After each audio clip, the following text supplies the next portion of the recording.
So let's go ahead and get started. We'll stretch out. Good. And roll the shoulders back. And you can lean one ear to one shoulder. Don't tug, just gentle pressure from that hand above. Let gravity do its job. And roll forward. Other ear to the other shoulder. Rest the hand on top. You can take that opposite hand and stretch down a little bit. That'll help you feel it right along those muscles in the neck. And down to the chest. You can rest the hands on the back. Again, don't tug, just let it sit there. Feel those muscles release a bit. You can always do a little self-massage as well. Just rub out the neck, shoulders, jaw. It can be good to get under the tongue there a little bit as well. Get that nice and loose. You'll learn over time the parts of your body that are more likely to carry tension than others. Some people it's up in the shoulders, some people it's up in the neck, some people it's in the jaw and the tongue. Pretty much for everybody, it's one of those three or all of those three, but to different amounts. So you'll figure out sort of what is the worst for you. For me, it's mostly chronic neck tension. My neck stiffens up really easily if I don't sleep perfectly, and if I twist my head the wrong way, like it'll just shoot and lock right up the whole thing. So you got to pay attention to your own body and just learn the things that work well for you and the things that don't. Did you need a pencil? No. Water. And you're welcome at any point, if we're ever doing a warm-up and you feel in the middle of something, something's getting dry, you need a cough, you need to swallow, you need to drink some water, you can just stop. You don't need to wait for me to pause, because I don't pause. I get on my soapbox and I just go. I'm never going to pause, but whenever you need a break, I'll just sit there and wait until we're ready for the next one, and then I'll jump you right back in.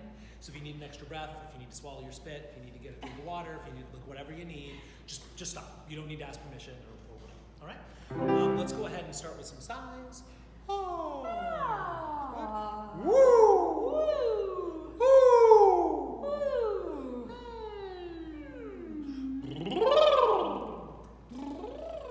Good.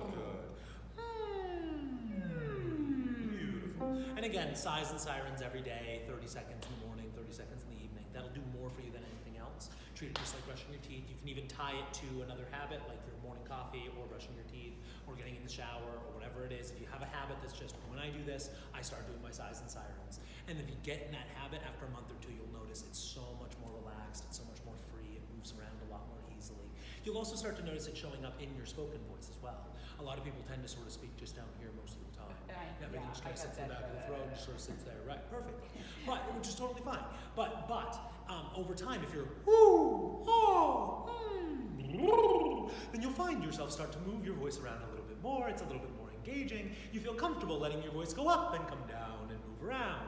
And maybe not quite as dramatic, showman-y as I do, but it can be a nice way of enhancing your speaking voice as well, which A, becomes more engaging and more entertaining for people, but also just is a more relaxing and more healthy way of using your voice. When you sit back on the cars like that all the time, it causes low damage, a low amount of strain over time that can accumulate and make your singing a little bit less effective. Okay, so I got a question for you. With sighs and sirens, it feels like, and I don't know if I'm missing something, like it's coming more from the top down. Is there something that I should be doing from the bottom up? Not to start. So that is a good question, very good question. I would say just from a health and technique standpoint, approaching top down is always going to be superior as a default. And so there are times where we're going to work on that lower voice and bringing that up. That is a slow and cautious process because it is more likely to cause damage than top down. Okay, so I'm not missing it. Exactly. The challenge of bringing the head voice down will generally just make your lower voice airier and less powerful, but it's not going to cause chronic long-term damage as easily as bringing the low chest voice up. Because then you get that shouting, clenching, pushing thing, and that's what can cause more damage a lot more quickly. Now, you don't want to just overly dominate in the head all the time and bring that low down all the way to the bottom and never use the low voice at all. Like, you can get damage that way, but it's much less likely and it just takes a longer time. So I'd rather start from there, build up the head voice, strengthen up that bridge, and then reinforce on the bottom.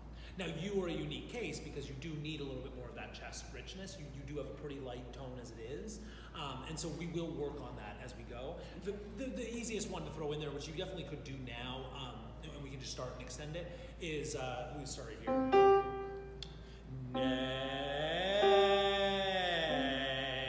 N-A-Y, nay. You're gonna bring it right out to the front there. It's all chest, call, shout kind of voice there, but don't push it, don't push it. So the difference between call and shout is like, you know what a shout is, but the call is like mom at night, the lights have gone out on the street lights are coming on, and you're, hey Jimmy, come over for dinner. You're not screaming, you're not yelling, you're just projecting your voice down the hall. Right. That's the call voice. So if you could say, hey! Hey! Good. Nay. Nay. Good. Can you slide in between them a little bit more? Nay.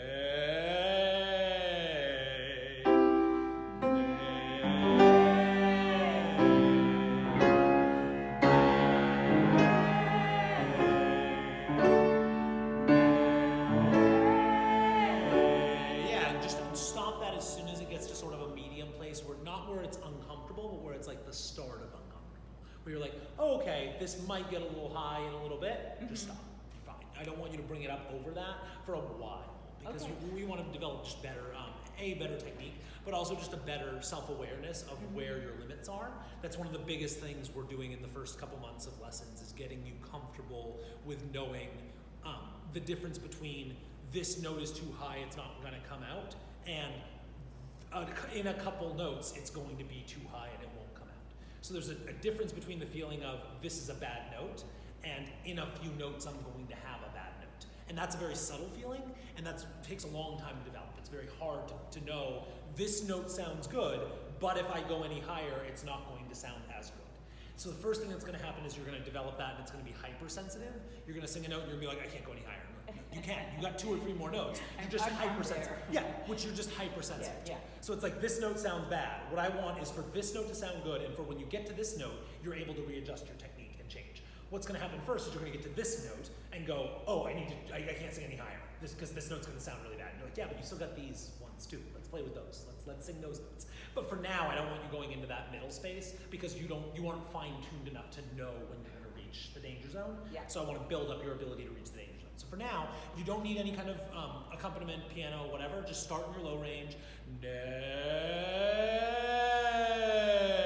And just slide that nay up until it starts to feel medium high. Not high at all, not strained, not tight. Nay. I don't want to hear nay,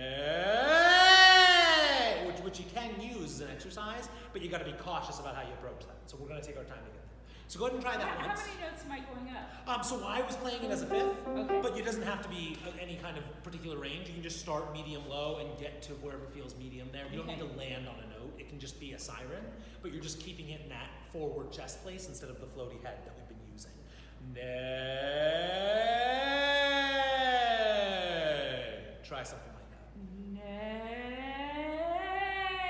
Yeah, so you feel it start to wobble a little bit on there as you're going up and try to flip over into the head voice, and you kept it from doing that, which is good. I want you to be able to have both those skills. The goal in long term in your healthy performing singing is that you let that instinct take over, and when you need to go into the head voice, you go there. But you should have the ability to turn that off and just say, nope, I'm going to stay in my chest for a while. Because let's say this note only sounds good in head voice, this note only sounds good in chest voice, these notes are your mixed notes. Now normally, if you're going on a song that's going to head up, you're going to use those middle notes as a bridge to get you into your head voice. But if you know that this song only goes up here, then you can just choose to keep that all in chest voice, and it's fine because you're not going to go above your break, right? But you know that and your body doesn't. So your body is going to say, in a couple notes, I'm going to need head voice, so I better start doing it now. And you can say, no body, it's okay, we're stopping right here, we're not going any higher, we're done. And if we're doing a warm-up, I might just keep taking you higher. But if you're doing a song, you know where the high notes are. So if it's Amazing Grace, how sweet the sound that saved a wretch like me, I can stay in my chest right here all day long and I'm totally fine. But if I know that that was going me, then I'm going to need some head voice on that top note. So I'll do like me. But if I know I'm stopping on that first one, like me, I can be full chest all day long and be totally fine. Like me. If I'm going any higher, I'm going to adjust ahead of time. So what I hear in your voice there, that's your body saying, I want to flip to head voice. And then your brain saying, nope, I'm going to stay in my chest voice. And that's okay. That battle is okay. I don't want you to think that instinct's a bad thing. It's a good thing when you're doing a song that's going to keep going higher. You just need to know, am I going higher or am I not going higher? And then you have those choices. Cool? Choices are good. Let's do, just move through the range.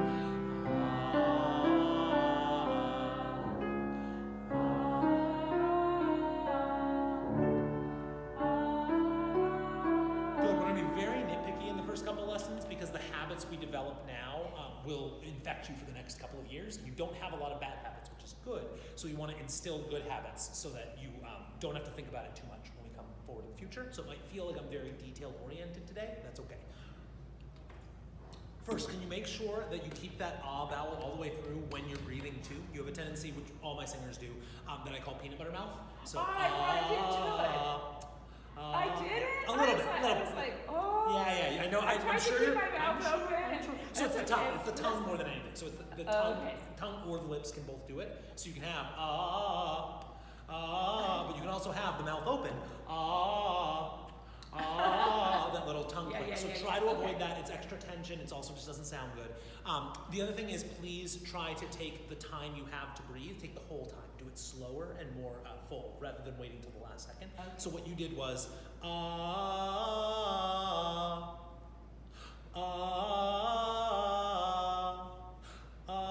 instead of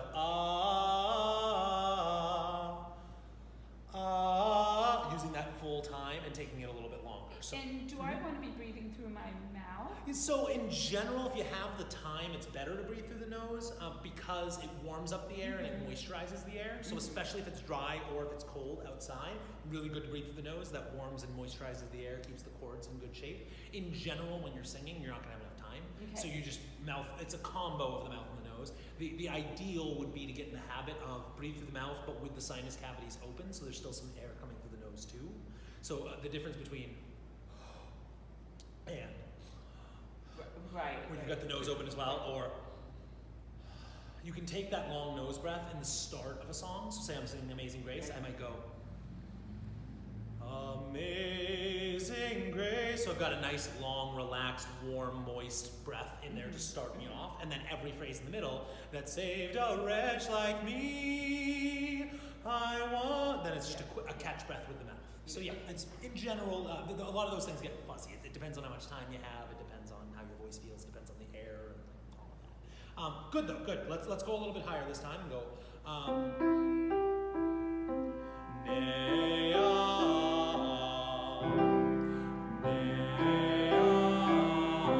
Big breath.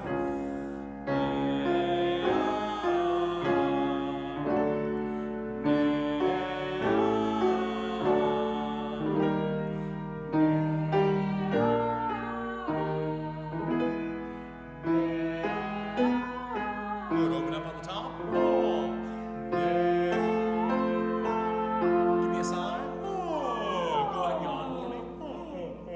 Get that big open space in the back of the throat there. Go for that and say once, very closed off, Mary had a little lamb. Mary had a little lamb. Normal talking voice, Mary had a little lamb. Mary had a little lamb. Yawn. Sigh. Mary had a little lamb. Mary had a little lamb. Big open space. Big breath. Think more AW, aw, instead of aw, big open space. Beautiful, big breath.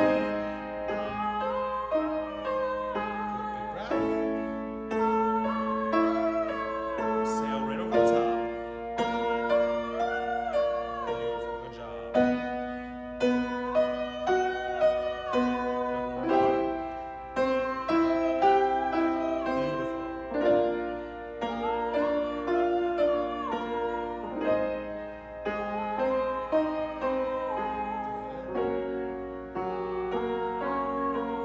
Can you start right here for me one more time?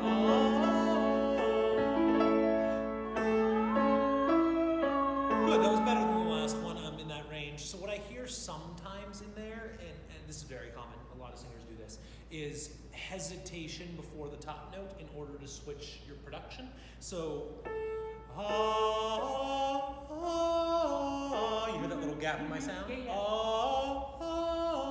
That little gap is you readjusting things without phonation, without actually producing sound, so that you don't produce cracks and wobbles and weird sounds, which is good. I'm glad you're doing that. You should do that in public performance. Totally fine to like pull back for a second to readjust so you don't make a weird cracky wobbly sound. In the lesson, it's good to just make those sounds because then I can diagnose it and help you fix it. So it's totally fine. What I would encourage you to do is push the breath right through and don't hold back and don't get quiet and readjust and all of that. Okay. Whenever it feels like you need a bridge, just try to push right through it. Because that's not a good thing to do in public performance or in long-term practice, but when you're with me, it can help me to hear those sounds. Okay. It's just the analogy I tell all my students is if you go to the doctor and you broke your arm, and the doctor says, let me see your broken arm, you go, no, it's all bloody and gross, you don't want to see it. Like, the doctor wants to see your bloody, gross arm. You don't need to show it to me, I would faint and that would be disgusting. But you need to show me your bloody, gross voice. So that's what I'm here for, is to diagnose and fix the sounds. So if it means you're gonna go, oh, that's okay. Just go for it. Yeah, Okay. just go for it. Let me hear the cracks and wobbles because I can do a lot with that information. Okay. And then I can then go right back when you go to public performance, avoid the cracks and wobbles as much as possible. I totally encourage that. Good, let's go down to the low range. E-A-A, and each one get a little bit more chesty, a little bit more full, a little bit louder, a little bit taller.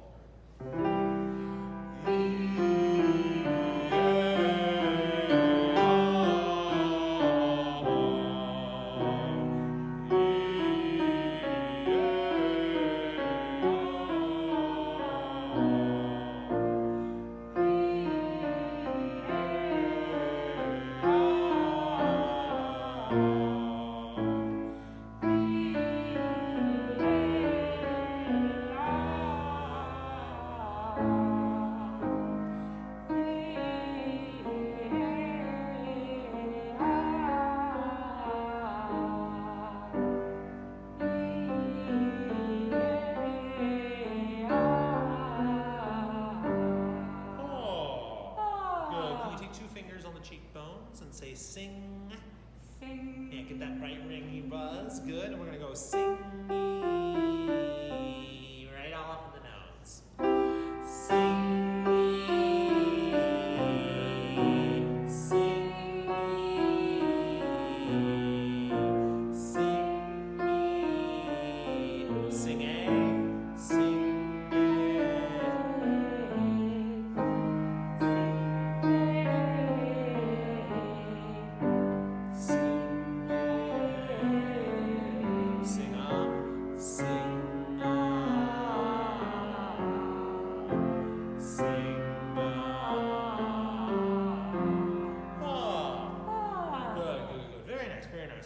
Good work on the exercises today. So you're feeling with that, you get that feel of that buzz up there in the sinuses. The goal is to have that without the fingers there, so you can just still feel that it's up in that place. It won't be as obvious, it won't be as apparent to you when you're just doing it without the hands there, especially during the vowels. But you can feel and you can hear in the space right now, you can hear how my voice bounces all around the ear, and it's filling up the space. I can turn that off immediately. It's very easy for me to turn that off and just go in the back of my throat. This is the exact same volume I was speaking before. I'm not speaking any quieter. I'm just speaking without putting my placement in the front here. And as soon as I move that back in the front, you can hear I'm bouncing off all the walls now. Right. I'm not louder. I'm not any louder. I just took my voice from the back into the front, and now it's echoing through the whole space. So you have a pretty ringy, resonant voice as it is, but this will help you to refine that chest sound and lower sound. And then also just being more aware of it also helps you to turn it off. Because the more you can turn it on, the more you can turn it off. So then when you don't want to have kind of that Fran Drescher kind of sound in the voice there as well, you can take that off a little bit and go back into that darker, more full, more rich sound, depending on the song you want to sing. Now, you pick songs that fit your voice well, and so you don't need to change your voice artificially and not sound like you, but you can sound like the best version of you, and that's the goal. You don't want to get rid of your personality in your voice. One of the things that voice teachers can split on is their philosophy of what the best voices sound like. And some teachers, all their students end up sounding pretty much the same because they have a model of what the ideal sound is. I find that the best teachers, their students sound very, very different because they sound like the best version of themselves instead of sounding like the ideal version of that teacher's ideal sound. So I want to teach you healthy habits, effective habits, and things that make you sound more like the sound that you want to have. And I want to encourage you to want the kind of sound that is a healthy, long-term, sustainable, beautiful sound. So I will discourage you away from sounds that you might like that might not be as healthy or well-produced or anything like that. But there's a wide variety of, and anybody who listens to music can tell you, there's a wide variety of quality singers out there, right? That can sound very, very different from each other. So you might want to have an Ed Sheeran kind of voice, you might want to have a Billy Joel kind of voice, you might want to have a Stevie Nicks kind of voice, you might want to have a Mariah Carey kind of voice. Like, there's a whole bunch of range in there. And then there's also the range of things that would fit your instrument. So there are some sounds that you might love, but do not fit in your instrument. So if you're playing a trumpet and trying to make it sound like a flute, you're probably not going to have a very good time. But if you're playing a trumpet and trying to make it sound like a trombone, you might be able to pull that off because they're kind of close to each other. The ideal would be if you're playing the trumpet to try to sound like a trumpet. So we're trying to make your voice be the best version of itself.